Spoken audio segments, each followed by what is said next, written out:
어르신, 들어주세요. 저는 닥쳐! 네 아비가 뭘 했는지 알면서도! 40년을 기다려온 복수의 순간. 그러나 그 앞에 선 사람은 원수가 아닌 원수의 아들이었습니다. 박 선생, 조용히 사시죠. 그게 서로에게 좋습니다. 돈으로 해결되는 문제가 아니야!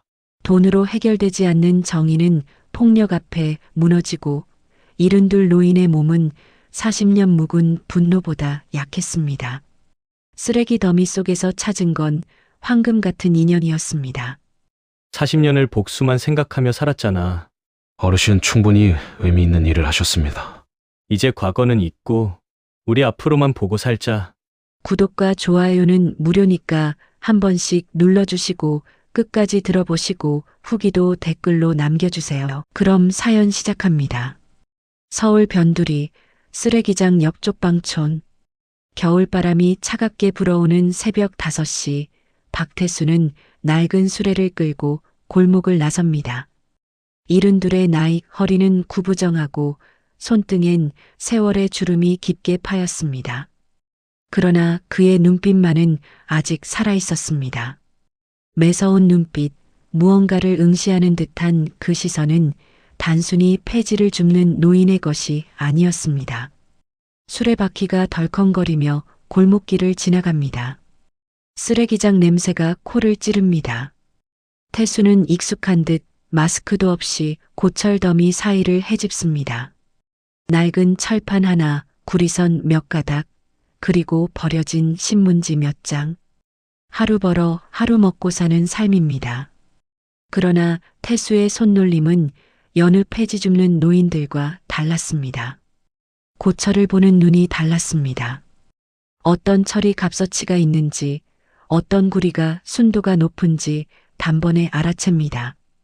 이건 600kg은 견디는 강철인데 쓰레기로 버리다니. 태수는 혼잣말을 중얼거립니다. 그의 머릿속엔 아직도 공장의 기계음이 울립니다. 쇳물이 녹는 소리, 용접기의 불꽃, 설계도 위를 달리던 펜촉의 감촉. 모두 40년 전 일입니다. 40년 전 태수는 S중공업의 창립 멤버였습니다.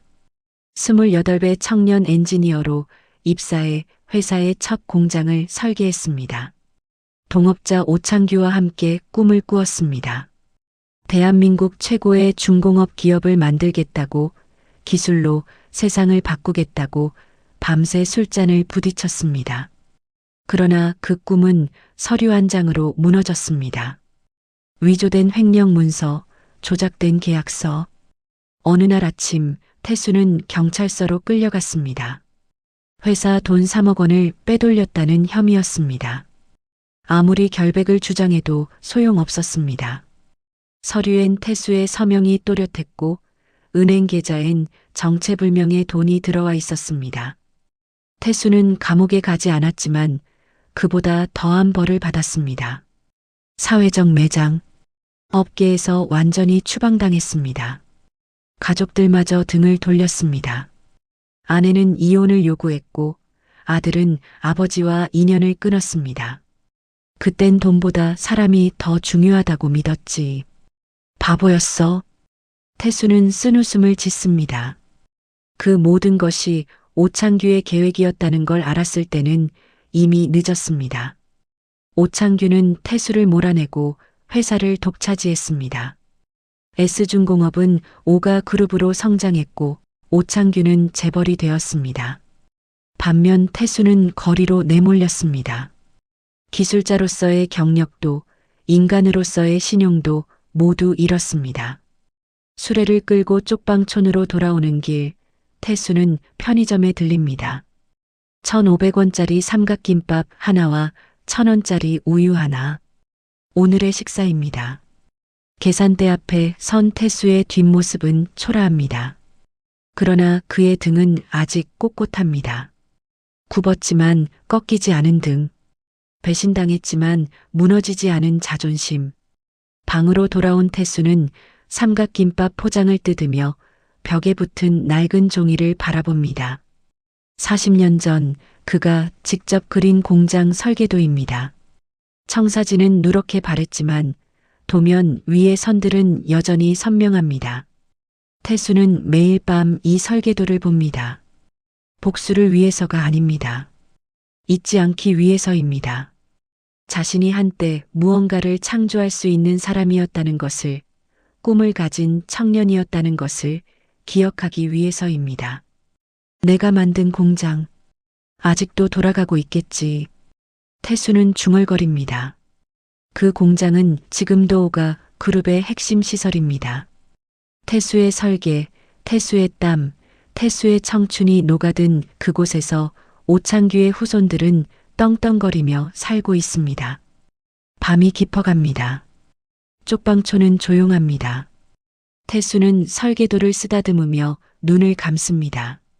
내일도 새벽 5시 다시 수레를 끌고 쓰레기장으로 향할 것입니다.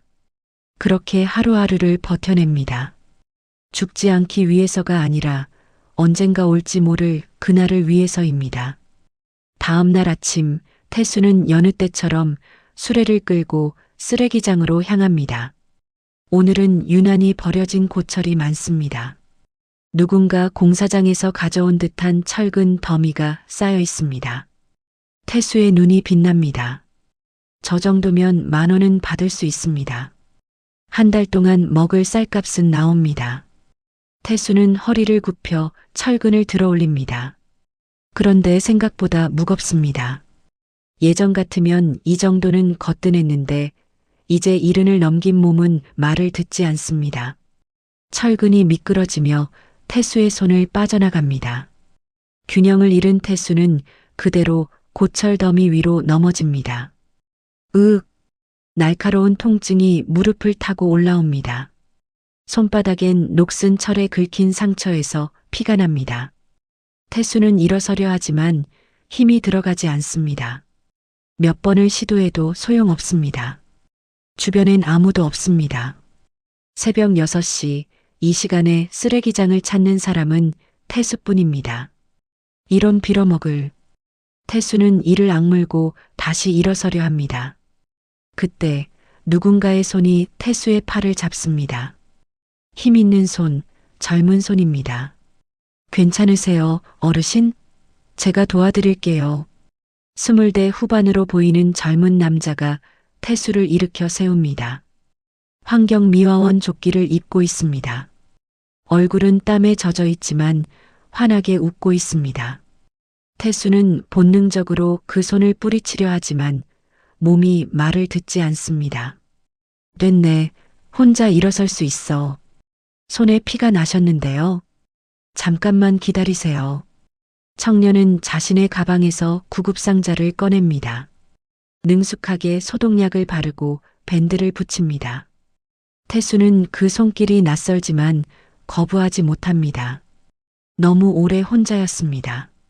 누군가의 따뜻한 손길을 받아본 게 언제인지 기억도 나지 않습니다. 저는 이도연이라고 합니다.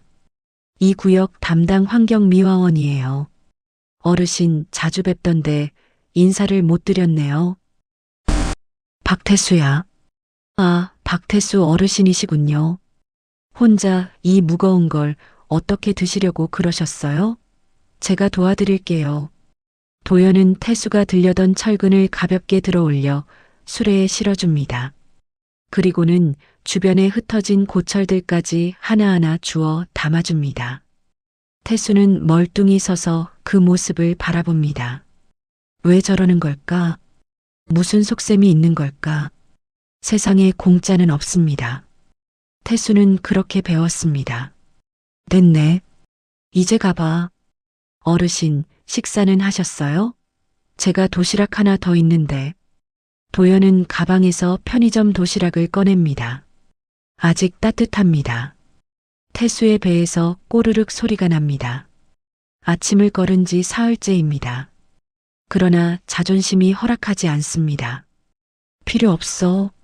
나도 있어. 그래도 저랑 같이 드시죠. 혼자 먹는 것보다 같이 먹는 게 맛있잖아요. 도연은 태수의 대답을 기다리지 않고 쓰레기장 한쪽 벤치에 앉습니다. 도시락 뚜껑을 열며 숟가락을 하나 꺼내 태수에게 내밉니다. 태수는 한참을 망설이다가 결국 그 옆에 앉습니다. 도시락을 받아들고 조심스럽게 한 입 떠먹습니다. 따뜻한 밥이 목구멍을 타고 넘어갑니다. 눈시울이 뜨거워집니다. 며칠이 지났습니다. 도연은 매일 아침 태수가 일하는 시간에 맞춰 나타납니다.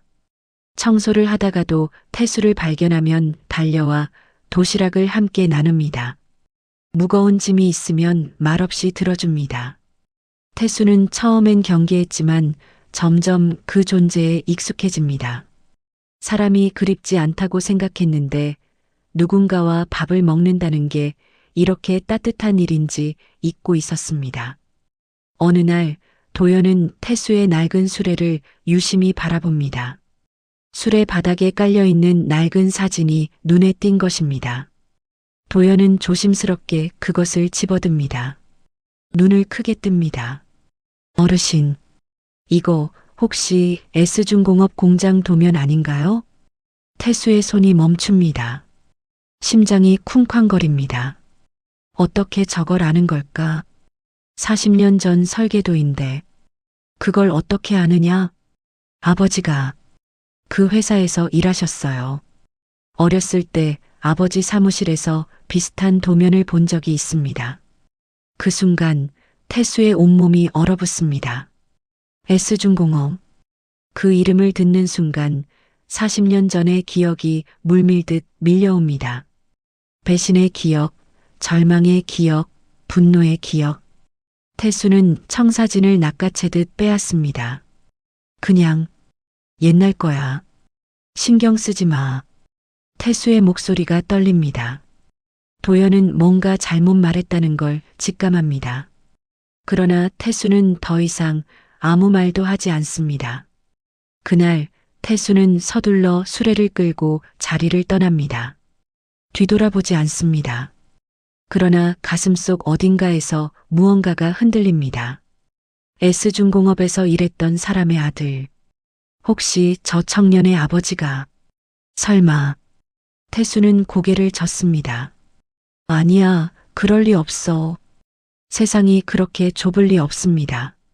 그러나 불길한 예감은 쉽게 사라지지 않습니다. 며칠 동안 태수는 도연을 피합니다. 일부러 시간을 바꿔 새벽 4시에 나갑니다. 도연이 나타나기 전에 일을 끝내고 돌아옵니다. 그러나 마음 한편이 허전합니다. 따뜻한 도시락, 환한 웃음, 그 젊은이의 친절이 자꾸만 떠오릅니다. 태수는 스스로를 다잡습니다. 정들면 안 됩니다. 사람을 믿으면 안 됩니다. 그렇게 배신당했으면서 또 같은 실수를 반복할 수는 없습니다. 그러나 일주일째 되던 날 도연이 태수의 쪽방 앞에 나타납니다. 손에는 따뜻한 국밥 한 그릇을 들고 있습니다. 어르신, 요즘 안 보여서 걱정했어요. 혹시 제가 실례를 했나요? 그 도면 이야기 때문에 불편하셨다면 정말 죄송합니다. 도연의 눈빛은 진심으로 미안해하고 있습니다. 태수는 문틈으로 그를 바라봅니다. 저 눈빛은 거짓이 아닙니다. 태수는 한숨을 쉬며 문을 열어줍니다. 들어와. 좁은 쪽방 안으로 들어온 도연은 주변을 둘러봅니다. 벽에 붙은 낡은 설계도, 구석에 쌓인 폐지 더미, 그리고 초라한 이불 한 채. 도연의 눈가가 촉촉해집니다. 그러나 내색하지 않습니다. 국밥 그릇을 펴며 숟가락을 건넵니다. 식기 전에 드세요. 제가 직접 끓였어요. 태수는 조심스럽게 국밥을 떠먹습니다. 구수한 맛이 입안 가득 퍼집니다. 오랜만에 먹어보는 정성이 담긴 음식입니다. 태수의 목이 메어옵니다. 고맙네. 천만에요. 어르신께서 저한테 많이 외로워 보이셔서요. 저도 혼자 지내서 그 마음 조금은 알 것 같아요. 두 사람은 한동안 말없이 국밥을 먹습니다. 침묵이 어색하지 않습니다. 오히려 편안합니다. 식사를 마친 도연은 그릇을 정리하다가 벽에 붙은 설계도를 다시 봅니다. 이번엔 더욱 자세히 들여다봅니다. 어르신, 혹시 이 설계도 어르신께서 직접 그리신 건가요? 태수는 대답하지 않습니다. 그러나 침묵이 대답입니다. 도연은 천천히 고개를 끄덕입니다. 대단하십니다. 이런 정밀한 도면을 손으로 그리시다니. 아버지가 그러셨어요. S중공업 초창기 공장은 천재 엔지니어가 설계했다고. 그분 덕분에 회사가 성장할 수 있었다고. 태수의 손이 떨립니다. 천재 엔지니어. 그 말을 들은 게 얼마 만인가. 40년 만입니다. 40년 동안 아무도 태수를 엔지니어로 기억해주지 않았습니다.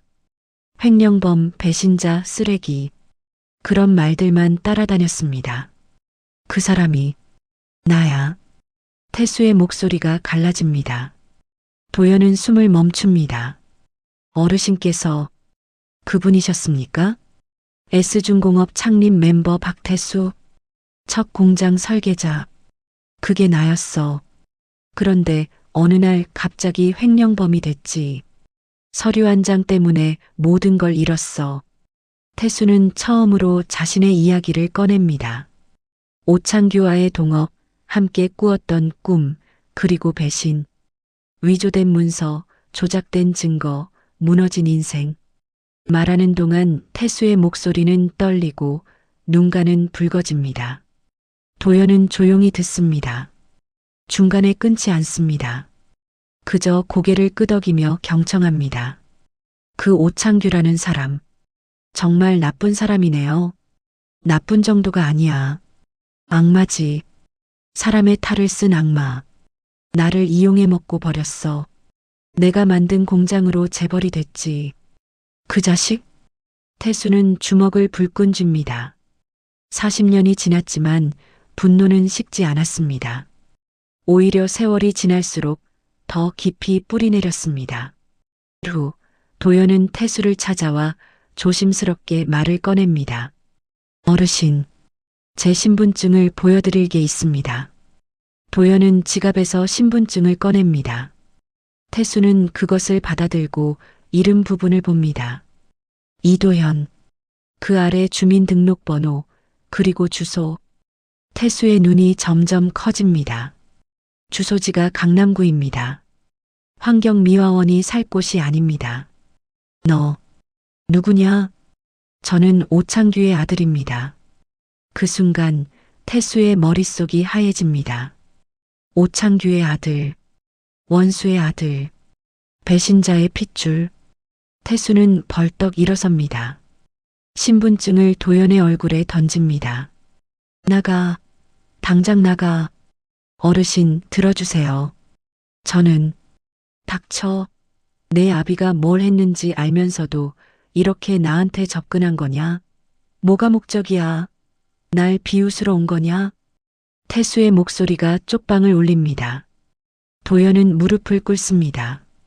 눈물이 흐릅니다. 아닙니다. 저는 어르신을 찾아야 했습니다. 아버지가 돌아가시기 전에 말씀하셨어요.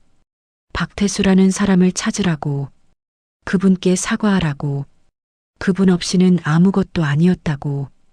태수는 얼어붙습니다.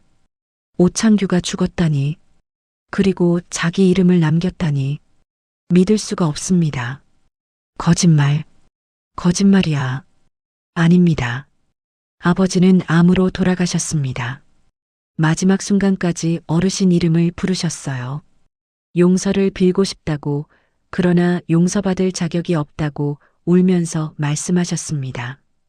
도연은 가방에서 낡은 봉투를 꺼냅니다. 그 안에는 편지 한 장과 열쇠 하나가 들어 있습니다. 이걸 어르신께 전해드리라고 하셨습니다. 아버지의 마지막 유언입니다. 태수는 떨리는 손으로 편지를 받습니다. 오창규의 필체입니다. 40년 전에도 봤던 그 글씨체. 태수는 천천히 편지를 펼칩니다.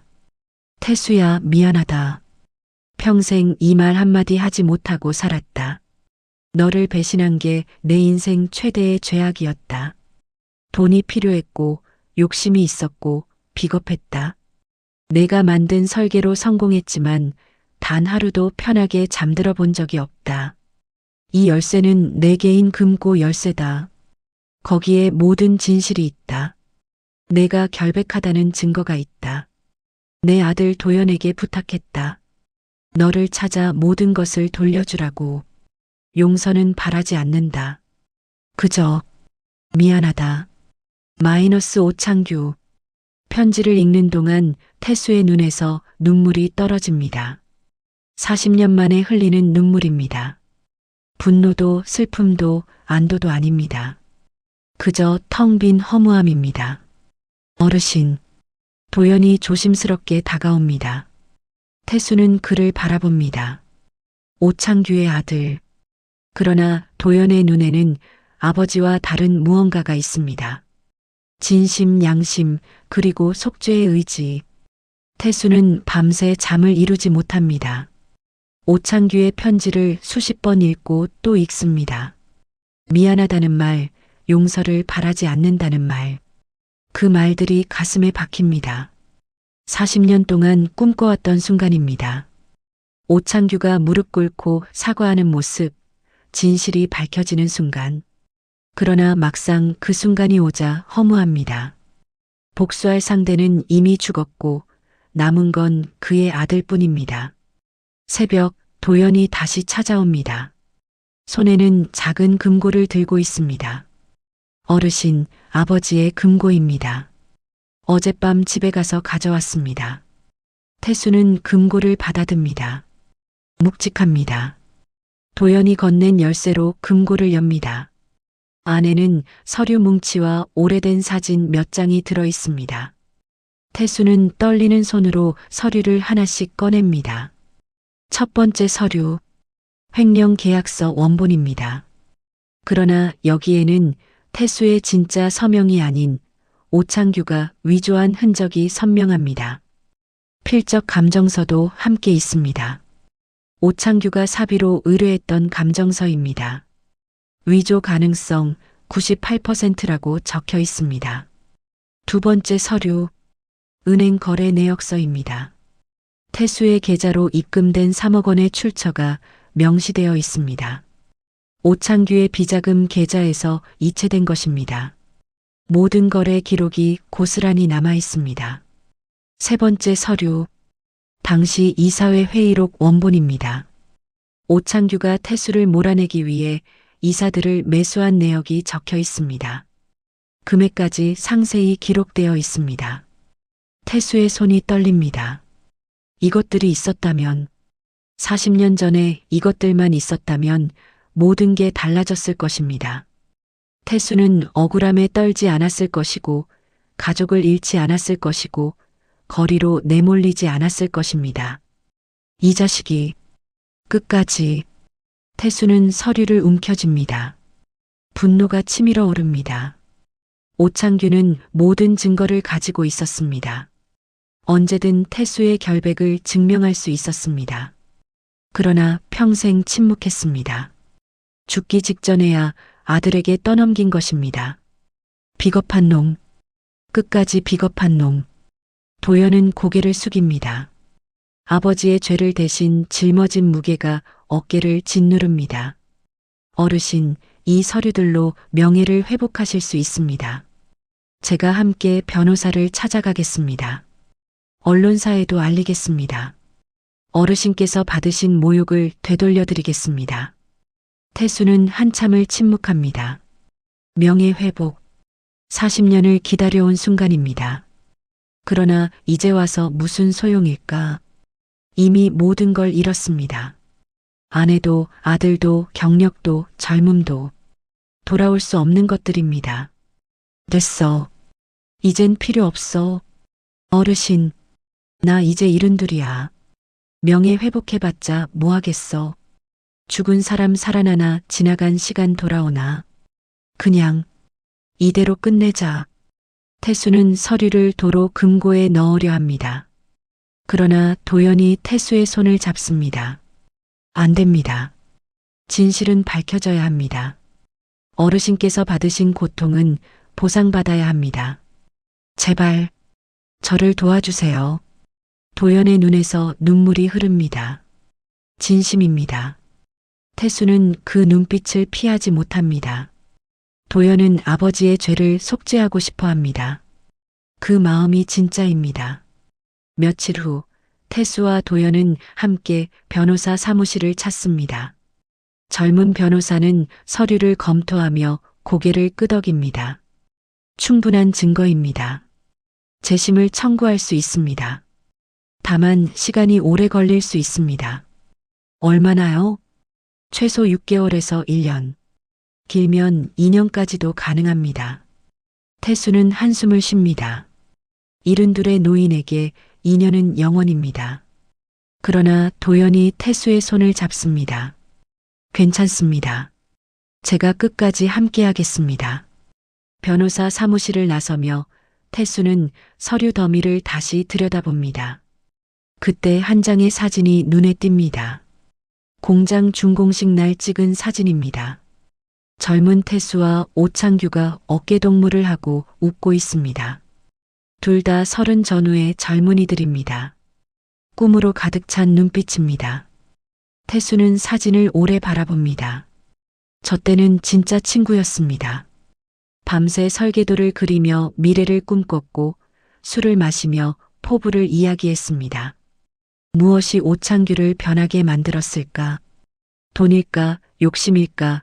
아니면 질투였을까? 어르신, 괜찮으세요? 도연이 염려스럽게 묻습니다. 태수는 사진을 주머니에 넣습니다. 괜찮아. 가자. 그날 밤 태수는 또다시 벽의 설계도를 바라봅니다. 그런데 이번엔 다른 게 보입니다. 설계도 구석에 희미하게 적힌 메모.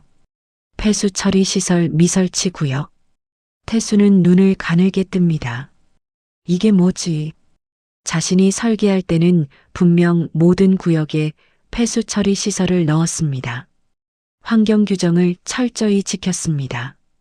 태수는 돋보기를 꺼내 설계도를 자세히 봅니다. 구석구석 살펴봅니다. 그러다 이상한 점을 발견합니다.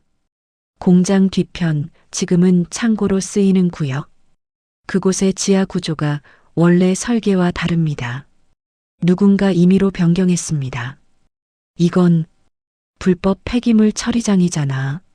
태수는 숨을 멈춥니다. 만약 이 설계도대로 공장이 지어졌다면 지하에 불법 폐기물을 묻었을 가능성이 큽니다. 환경법 위반입니다. 중대한 범죄입니다. 다음 날 아침 태수는 도연에게 설계도를 보여줍니다. 도연의 얼굴이 창백해집니다. 어르신, 이게 사실이라면 오가그룹이 무너질 수도 있어. 환경법 위반은 기업에게 사형 선고나 마찬가지야. 두 사람은 서로를 바라봅니다. 이제 선택의 순간입니다. 단순히 태수의 명예만 회복할 것인가 아니면 오가그룹 전체를 무너뜨릴 것인가.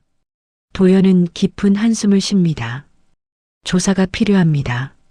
정확한 증거를 찾아야 합니다. 너 괜찮겠냐? 내 집안이 무너질 수도 있어. 도연은 단호하게 고개를 끄덕입니다. 아버지의 죄를 덮고 살 수는 없습니다. 진실이 밝혀져야 합니다. 어르신, 함께 해주시겠습니까? 태수는 오랜 망설임 끝에 고개를 끄덕입니다. 마지막 싸움입니다. 태수와 도연은 증거를 찾기 위해 움직입니다. 먼저 환경청 자료부터 확인해야 합니다.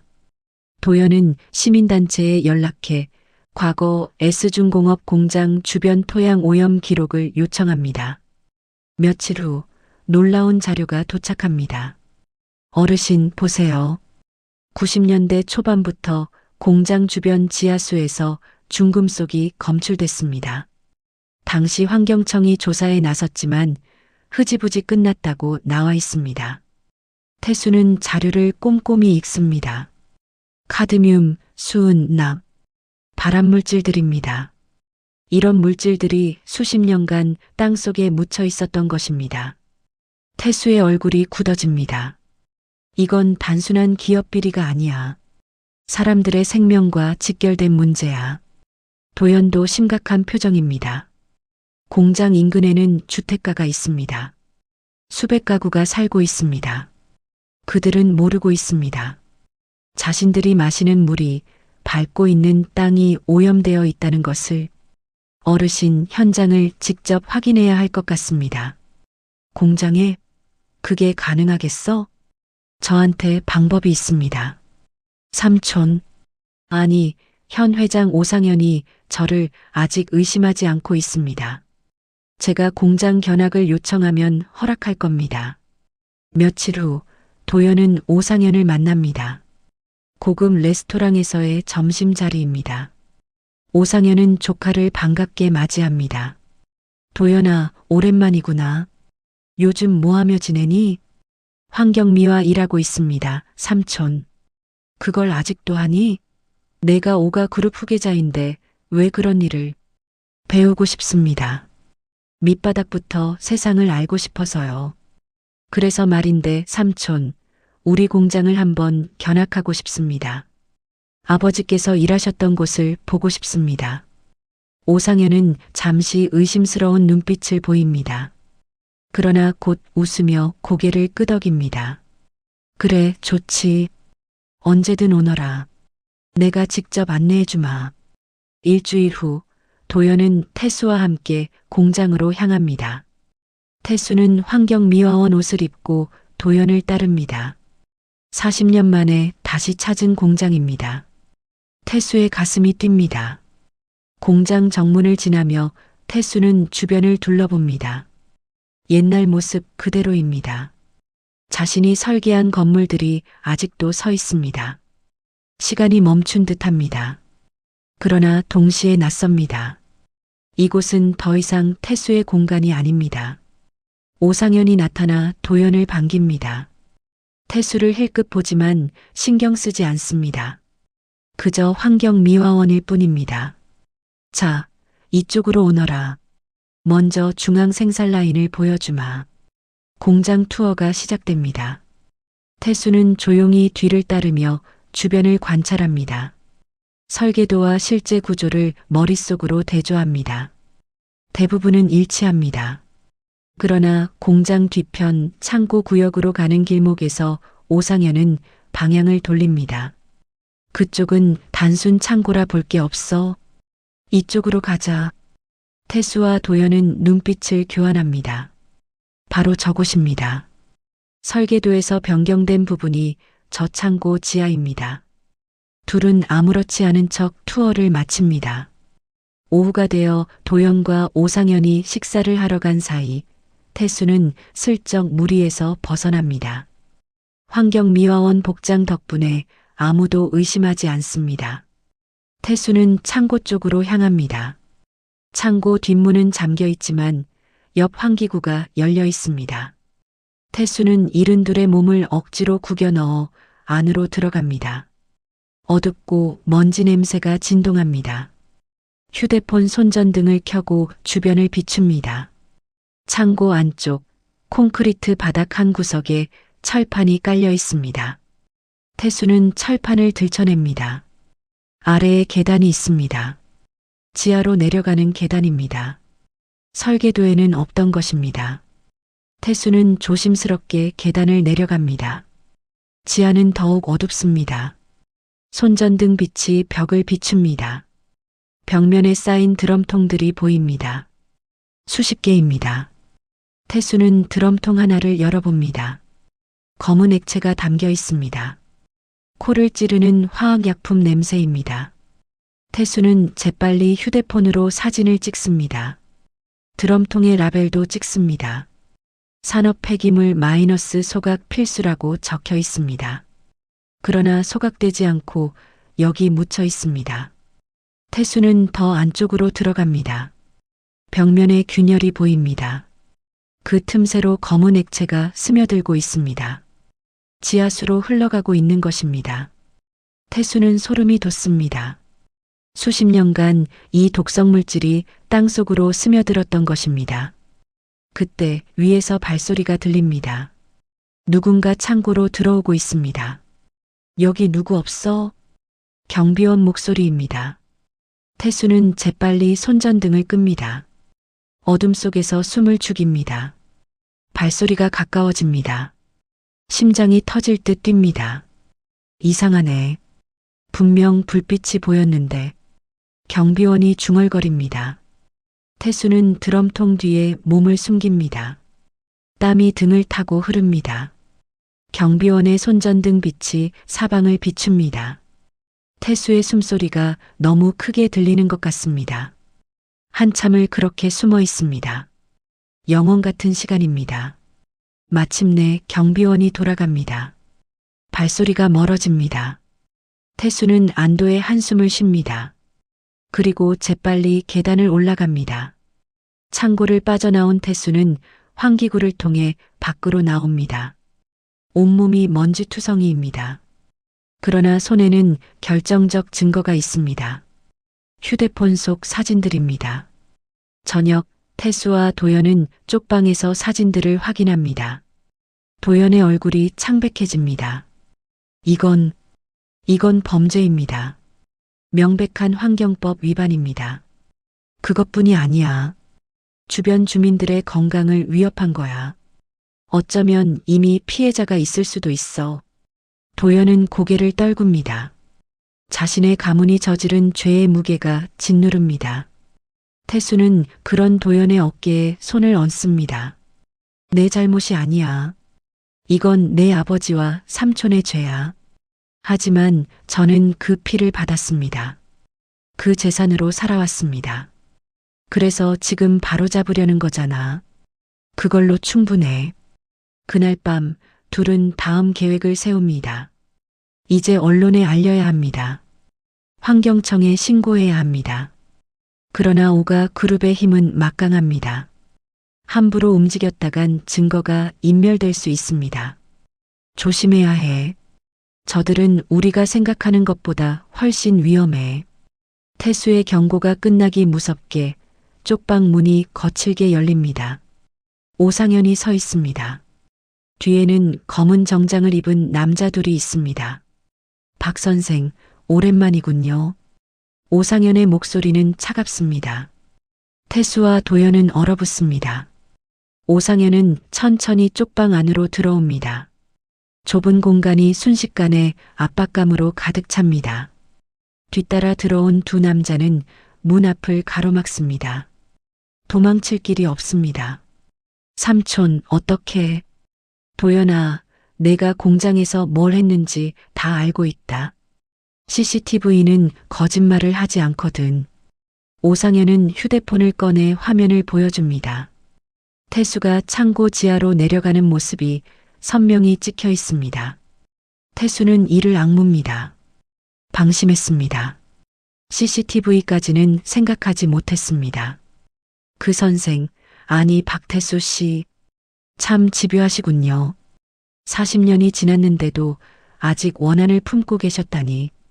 원한이 아니라 진실이야. 내 형이, 아니 오창규가 저지른 범죄를 밝히는 거지. 범죄라니요. 형님은 사업가였을 뿐입니다. 그리고 그분은 이미 돌아가셨습니다. 죽은 사람을 괴롭혀서 뭐 하시겠습니까? 오상현은 여유롭게 웃습니다. 그러나 눈빛은 차갑습니다. 태수를 보는 시선이 벌레를 보듯 합니다. 박 선생, 조용히 사시죠. 그게 서로에게 좋습니다. 돈이 필요하시면 얼마든지 드리겠습니다. 2억? 3억? 말씀만 하세요. 돈으로 해결되는 문제가 아니야. 내들이 저지른 환경 범죄는. 환경 범죄라니 무슨 말씀이신지 모르겠는데요. 우리 공장은 매년 환경 검사를 통과합니다. 정부 인증도 받았고요. 오상현은 태어납니다. 이미 모든 것을 준비해 둔 듯합니다. 태수는 분노가 치밀지만 참습니다. 저들과 맞서 싸우려면 냉정해야 합니다. 도연아, 너도 정신 차려라. 내가 지금 뭘 하는지 알기나 하냐? 내 아버지 명예에 먹칠하는 거야. 아버지의 명예는 이미 더러워졌습니다. 제가 바로잡을 겁니다. 바로잡는다고? 너 하나 희생해서 뭐가 바뀌겠냐? 오가 그룹은 수천 명을 먹여 살립니다. 내가 이 모든 걸 무너뜨리려고? 도연은 흔들리지 않습니다. 오히려 더 단호한 표정으로 삼촌을 바라봅니다. 수천 명을 먹여 살리면서 수만 명을 병들게 한다면 그건 기업이 아니라 범죄 조직입니다. 오상현의 얼굴이 굳어집니다. 더 이상 협상의 여지가 없다는 걸 깨닫습니다. 그는 뒤에 선 남자들에게 눈짓합니다. 알겠습니다. 그럼 어쩔 수 없죠. 두 남자가 태수에게 다가옵니다. 태수는 벽에 등을 붙입니다.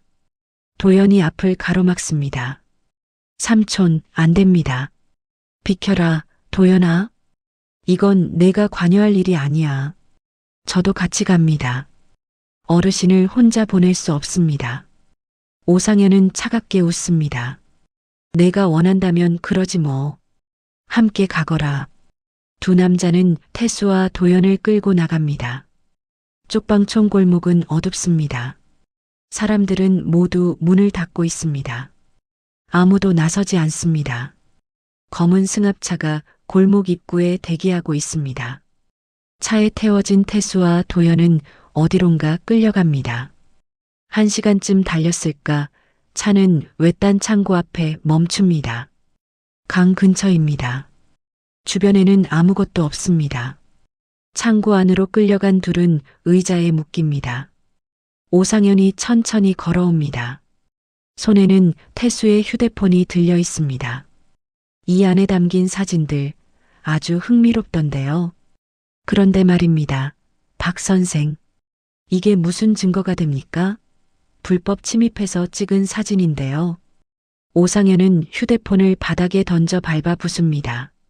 화면이 산산조각 납니다. 태수는 분노로 몸을 떨지만 꼼짝할 수 없습니다. 그리고 설사 그게 증거라 해도 우린 이미 준비했습니다. 내일이면 그 창고는 철거됩니다. 드럼통도 전부 처리되겠죠. 흔적은 남지 않습니다. 이 미친 자식아, 주민들은 어떻게 하려고. 주민들, 걱정 마세요. 적절히 보상하면 됩니다. 돈으로 안 되는 건 없습니다. 박 선생도 그걸 알면서 왜 자꾸 고집을 부리시는지 모르겠네요. 오상현은 부하들에게 지시합니다. 적당히 겁만 주고 풀어줘. 죽이지는 마. 흔적 남으면 귀찮아. 부하 하나가 쇠파이프를 듭니다. 태수를 향해 휘두릅니다. 태수는 몸을 움츠립니다.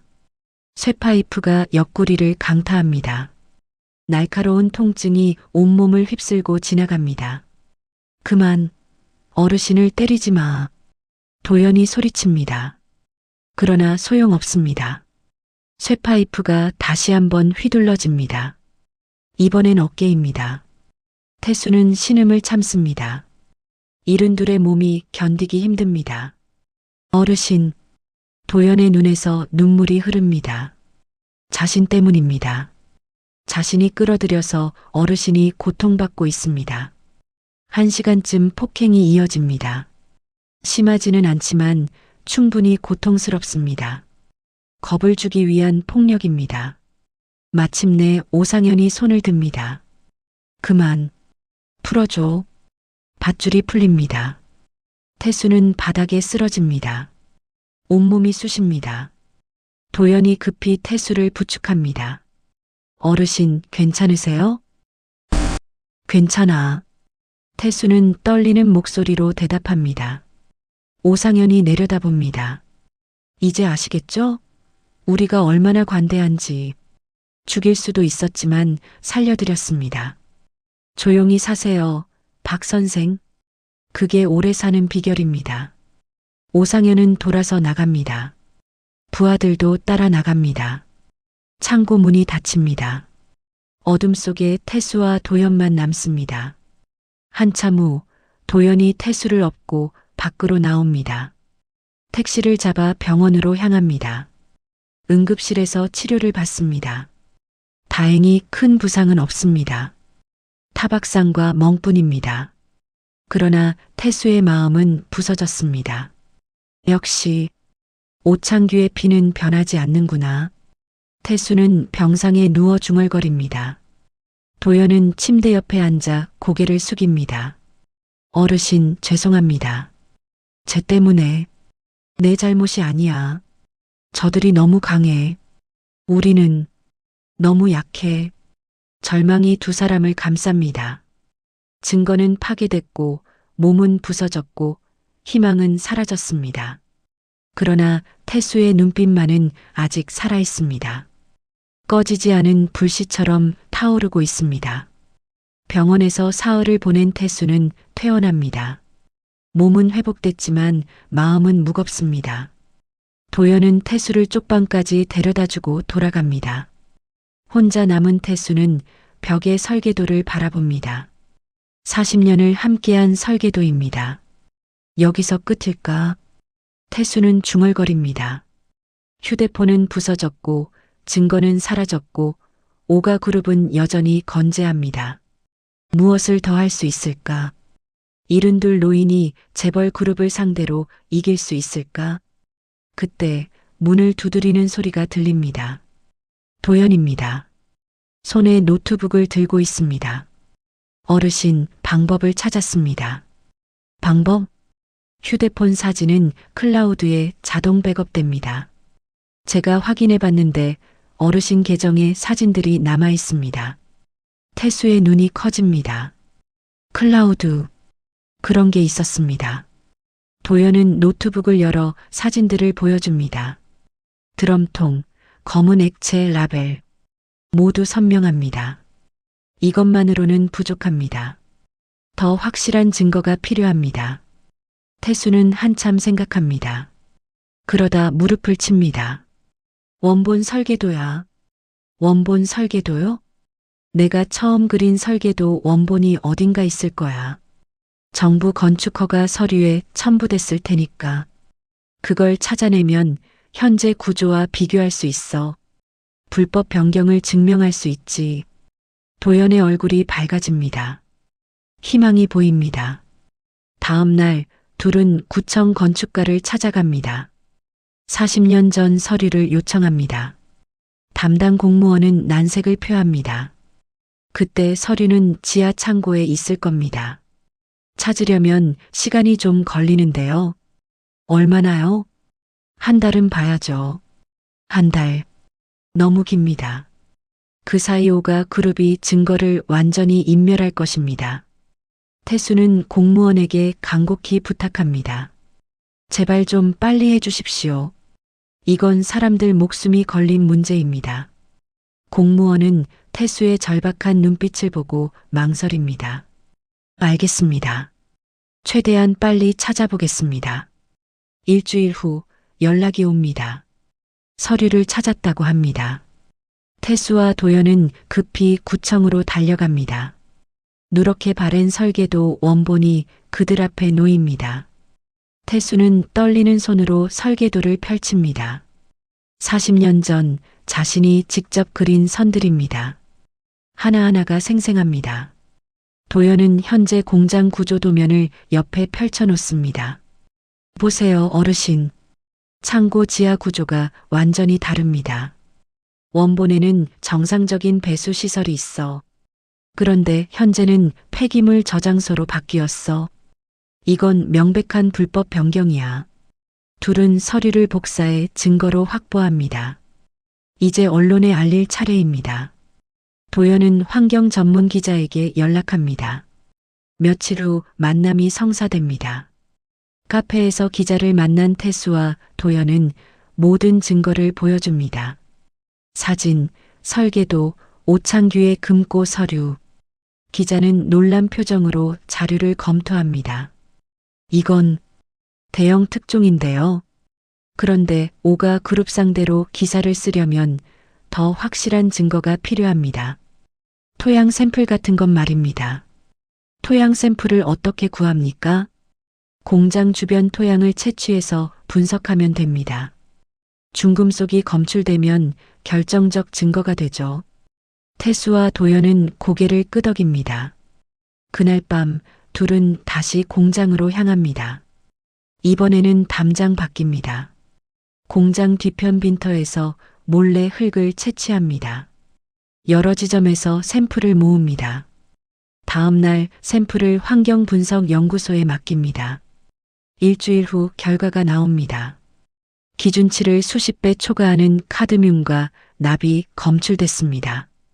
결정적 증거입니다. 기자는 즉시 기사를 작성합니다. 그러나 발행 전날 밤 기자에게서 연락이 옵니다. 죄송합니다. 상부에서 기사를 막았습니다. 오가그룹이 우리 신문사 대주주거든요. 태수는 허탈합니다. 역시 돈의 힘은 막강합니다.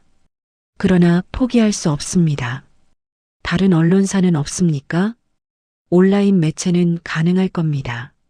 제가 아는 독립 언론인이 있습니다. 기자는 온라인 매체 기자를 소개해 줍니다. 젊은 여기자입니다. 그녀는 자료를 보자마자 결심합니다. 이건 반드시 세상에 알려야 합니다. 제가 쓰겠습니다. 사흘 후 기사가 온라인에 올라갑니다. 오가그룹 40년간 불법 폐기물 매립, 주민 건강 위협 제목의 기사입니다. 클릭수가 폭발합니다. 댓글이 수천 개 달립니다. 오가그룹은 즉시 반박 보도자료를 냅니다. 악의적 허위 사실, 법적 대응 예정이라는 내용입니다. 그러나 여론은 이미 들끓습니다. 환경단체들이 움직입니다. 시민단체들이 조사를 요구합니다. 마침내 환경청이 특별조사에 나섭니다. 8챕터 환경청 조사팀이 공장에 들어갑니다. 오상현은 어쩔 수 없이 문을 열어줍니다. 여론의 압박이 너무 셉니다. 막을 수 없습니다. 조사팀은 창고 지하로 내려갑니다. 그러나 그곳은 텅 비어 있습니다. 드럼통은 하나도 없습니다. 깨끗하게 청소되어 있습니다. 여기 아무것도 없는데요? 조사팀장이 의아해합니다. 태수와 도연도 현장에 와 있습니다. 태수는 이를 악무입니다. 역시 증거를 인멸했습니다. 그러나 포기하지 않습니다. 벽을 보십시오. 저기 균열이 있습니다. 그리고 바닥을 파보십시오. 분명 흔적이 남아있을 겁니다. 조사팀은 태수의 말대로 바닥을 파기 시작합니다. 삽으로 콘크리트를 뜯어냅니다. 얼마 지나지 않아 검은 흙이 드러납니다. 코를 찌르는 화학약품 냄새가 납니다. 이건 오염된 토양입니다. 조사팀은 샘플을 채취합니다. 벽의 균열 부분도 조사합니다. 그곳에서도 검은 액체 흔적이 발견됩니다. 결정적 증거입니다. 며칠 후 조사 결과가 발표됩니다. 기준치를 100배 이상 초과하는 중금속이 검출됐습니다. 환경청은 즉시 오가그룹을 검찰에 고발합니다. 환경법 위반, 폐기물관리법 위반, 그리고 문서 위조 혐의입니다. 검찰 수사가 시작됩니다. 오상현은 긴급 기자회견을 엽니다. 이는 전임 경영진의 잘못입니다. 저는 몰랐습니다. 회사는 즉시 정화 작업에 나서겠습니다. 그러나 여론은 차갑습니다. 40년간 묵인한 것도 범죄라는 목소리가 높습니다. 주변 주민들이 집단 소송을 제기합니다. 건강 피해에 대한 배상을 요구합니다. 태수와 도연은 검찰 조사에 증인으로 나섭니다. 태수는 40년 전 일부터 차근차근 진술합니다. 오창규의 배신, 위조된 서류, 그리고 불법 폐기물 매립, 모든 것을 증언합니다. 도연도 아버지의 금고에서 찾은 증거들을 제출합니다. 검찰은 오창규의 과거 범죄도 재조사하기 시작합니다. 40년 전 태수를 몰아낸 사건입니다. 금고 속 서류들이 결정적 증거가 됩니다. 위조된 계약서, 매수된 이사진, 조작된 계좌 거래, 모든 것이 밝혀집니다. 한 달 후 검찰은 공식 발표를 합니다. 고 오창규 회장은 40년 전 동업자 박태수 씨를 위조 문서로 몰아낸 사실이 확인됐습니다. 박태수 씨는 무혐의이며 명예가 회복됩니다. 또한 현 오상현 회장은 환경법 위반 및 증거인멸 혐의로 구속됩니다. 그날 태수는 뉴스를 보며 눈물을 흘립니다. 40년 만에 명예회복입니다. 억울함이 풀립니다. 도연은 태수의 손을 꼭 잡습니다. 어르신, 해내셨습니다. 아니야, 우리가 해냈지. 내가 없었으면 불가능했어. 며칠 후 법원에서 오상현에 대한 선고가 내려집니다. 징역 5년, 벌금 100억 원입니다. 오가그룹은 환경 정화 비용과 주민 배상금으로 수천억 원을 지불해야 합니다. 회사는 사실상 와해됩니다. 도연은 상속받을 예정이었던 재산을 모두 피해자들에게 기부합니다. 아버지의 죄를 속죄하는 길입니다. 그는 다시 환경미화원으로 돌아갑니다. 이번엔 진심으로 세상을 깨끗하게 만들기 위해서입니다. 석 달 후 태수는 쪽방촌을 떠납니다.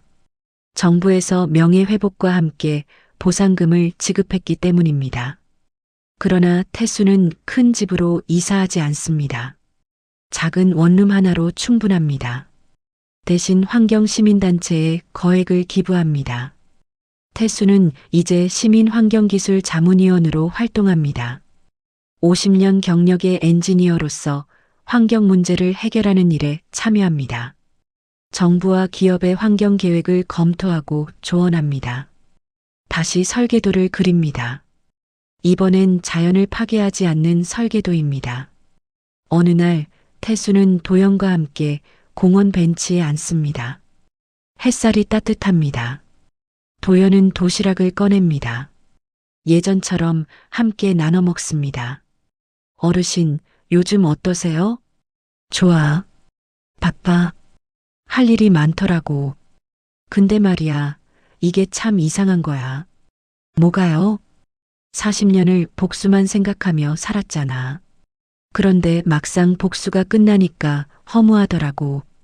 오창규는 이미 죽었고, 오상현은 감옥에 갔고, 오가그룹은 무너졌어. 내가 원하던 거였는데 기쁘지가 않아. 도연은 조용히 듣습니다. 태수는 계속 말합니다. 그러다 깨달았어. 내가 진짜 원했던 건 복수가 아니라 인정이었던 거야. 내가 뭔가 의미 있는 일을 했다는 것, 내 인생이 헛되지 않았다는 것, 그걸 인정받고 싶었던 거지. 어르신은 충분히 의미 있는 일을 하셨습니다. 그리고 지금도 하고 계시고요. 태수는 웃습니다. 주름진 얼굴에 환한 미소가 번집니다. 그래, 이제야 알겠어. 인생은 쓰레기 같을 때도 있지만 그 속에서 금을 찾을 수 있다는 걸. 넌 내가 찾은 금이야, 도연아. 도연의 눈가가 촉촉해집니다. 태수는 도연의 어깨를 토닥입니다. 내 아버지는 나를 배신했지만 너는 나를 구원했어. 그걸로 충분해. 이제 과거는 잊자. 우리 앞으로만 보고 살자. 두 사람은 벤치에 앉아 도시락을 먹습니다. 주변에는 아이들이 뛰어놀고 나무에는 새들이 지저깁니다. 평범한 오후입니다. 그러나 태수에게는 특별한 순간입니다. 40년 만에 처음으로 마음이 평화롭습니다. 저녁, 태수는 작은 방으로 돌아옵니다. 벽에는 새로운 설계도가 붙어 있습니다. 친환경 공장 설계도입니다. 다음 프로젝트를 위한 것입니다. 태수는 노트북을 켜고 작업을 시작합니다. 화면에 선들이 그어집니다. 정교하고 아름다운 선들입니다. 컴퓨터 옆에는 도연이 선물한 액자가 놓여 있습니다. 사진 속에는 태수와 도연이 나란히 서서 웃고 있습니다. 쓰레기장에서 찍은 사진입니다. 배경은 초라하지만 두 사람의 표정은 밝습니다. 태수는 사진을 바라보며 중얼거립니다.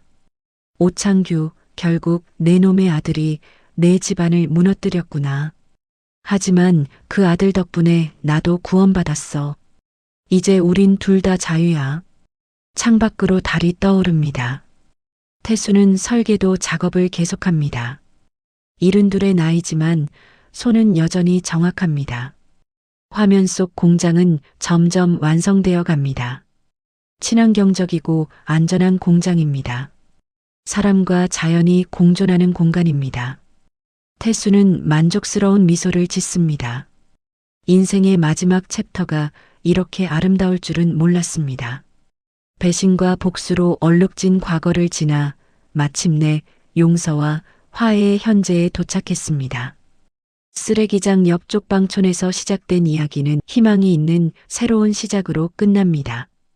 오늘 준비한 이야기는 여기까지입니다. 재밌게 들으셨나요? 구독과 좋아요는 무료니까 한 번씩 눌러주시고 응원의 댓글 부탁드립니다.